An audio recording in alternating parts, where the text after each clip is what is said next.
Southeast Radio's Business Matters with Carl Fitzpatrick. Southeast Radio. Good morning, I'm Carl Fitzpatrick and welcome to Business Matters. Well, over the past few weeks we have seen extensive media coverage with regard to the complications which Brexit is having on goods travelling between Ireland and the UK. Here to tell us about the extent of this problem and the other challenges which Brexit has caused for the freight industry is Aidan Flynn from the Freight Transport Association of Ireland.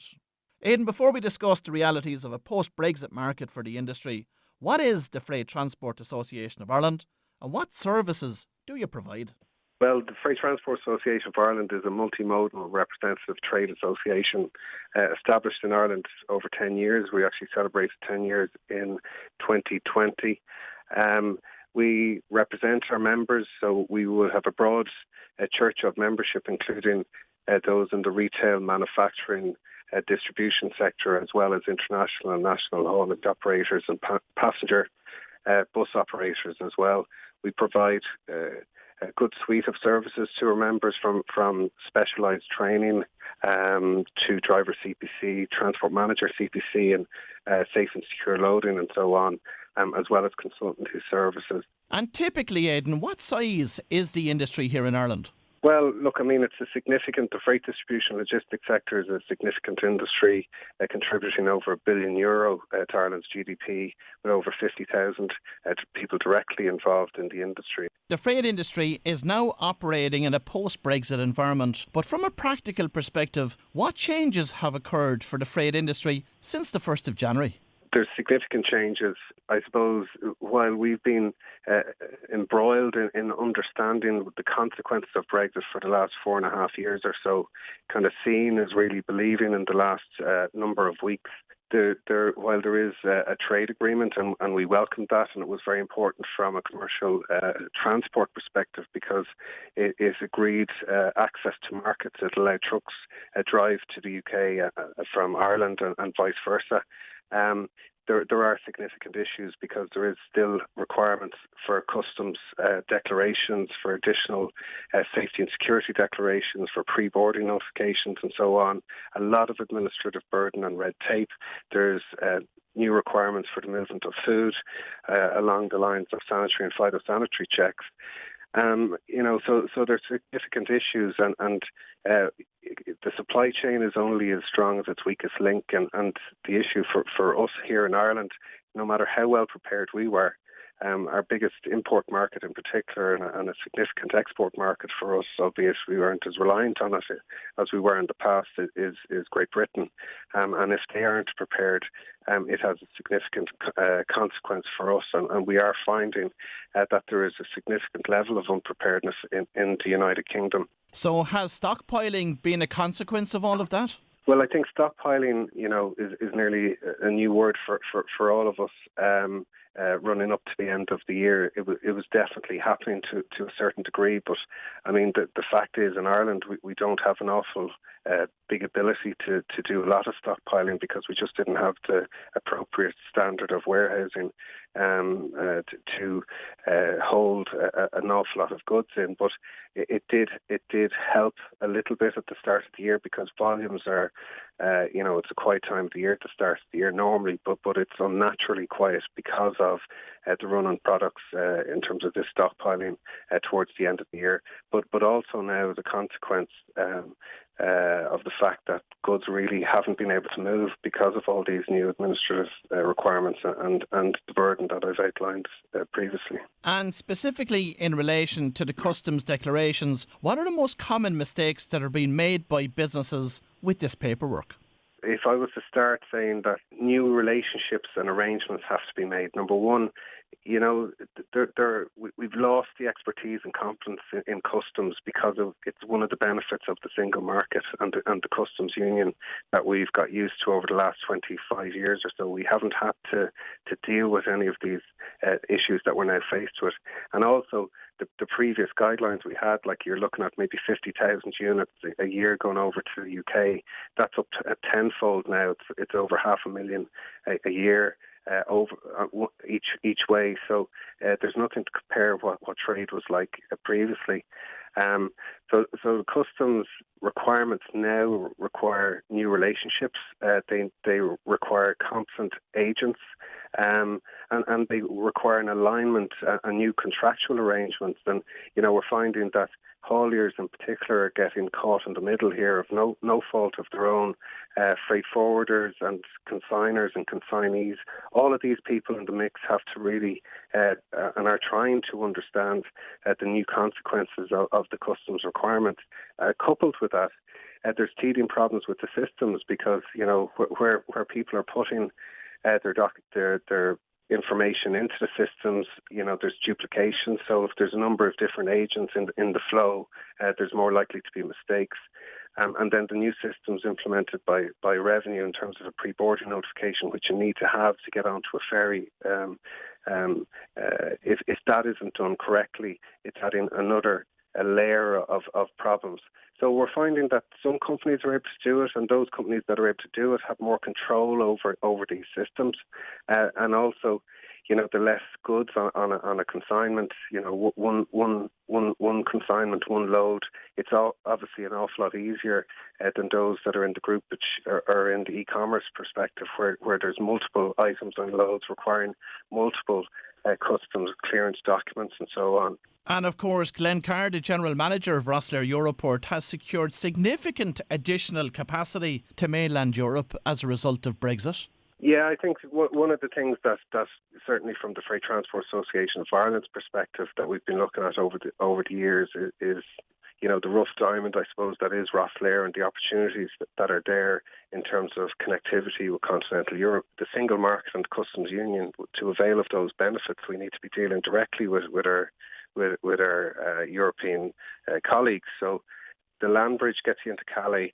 Our biggest markets are in the more popular, dense areas of Eastern Europe, such as Belgium, the Netherlands, Germany, and so on. Cherbourg was really there to benefit the passenger tourism sector in normal times, and of course, there was freight used on it, and it was important. But what we wanted was to see if we could get more direct routes into continental Europe. So seeing the new Rosslare Dunkirk route was a real boost at the right time. The first ferry left on the 2nd of January.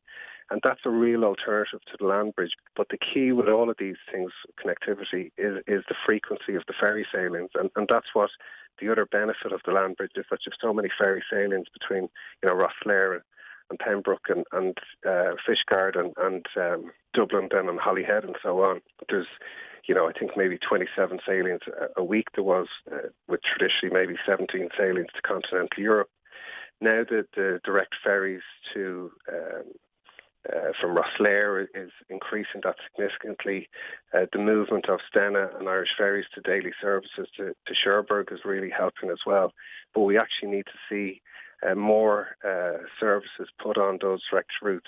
And now that we have secured this additional capacity for Rosslare Europort to mainland Europe, what area would you like to see Rosslare Europort develop next? Well, I mean, Rosslare is, there's obviously we want to, for all of us to be able to go back on holidays again and the passenger services. And I think the fact that there's additional services on these new routes opens other routes for passenger movements as well.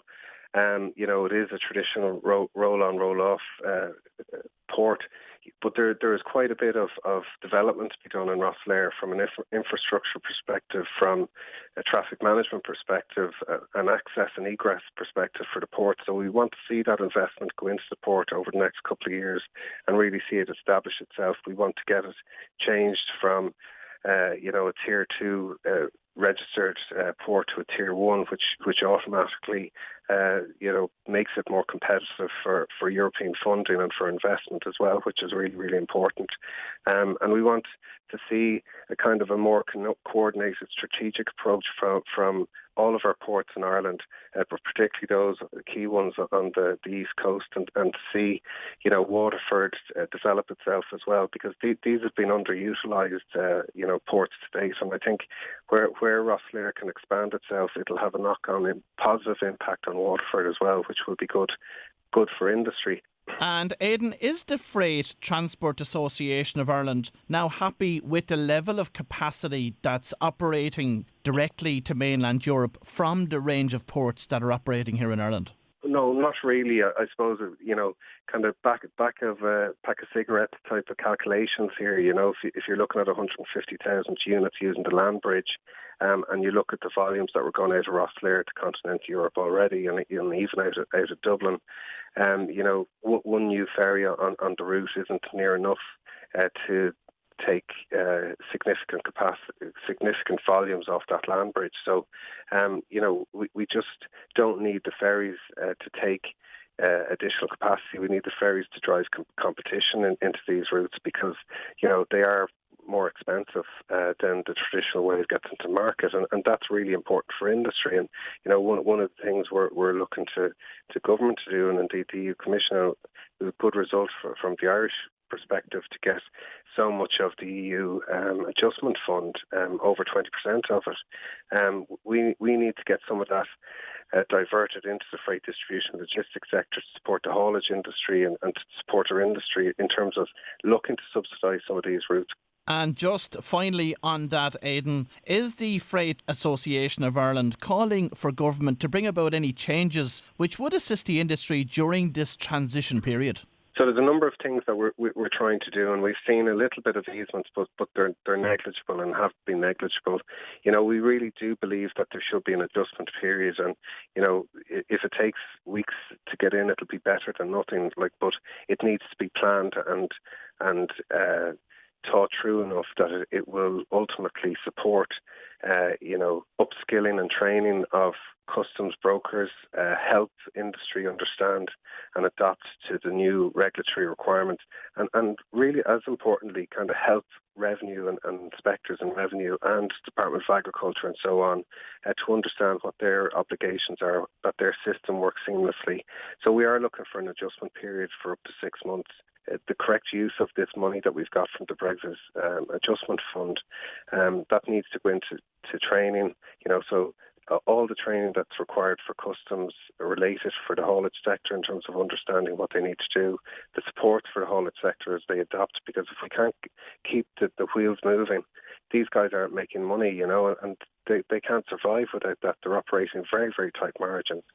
So the list is nearly endless at this stage, but we realise at the end of the day, the United Kingdom have left the European Union. We accept and realise that there is a new trading reality, but we do need support, as do revenue and state bodies, to adapt to the new trading requirements. Well, if you've just tuned in, that was Aidan Flynn from the Freight Transport Association of Ireland, and I would like to thank Aidan for sharing the reality of a post-Brexit market for the freight industry here in Ireland. Southeast Radio's Business Matters with Carl Fitzpatrick. South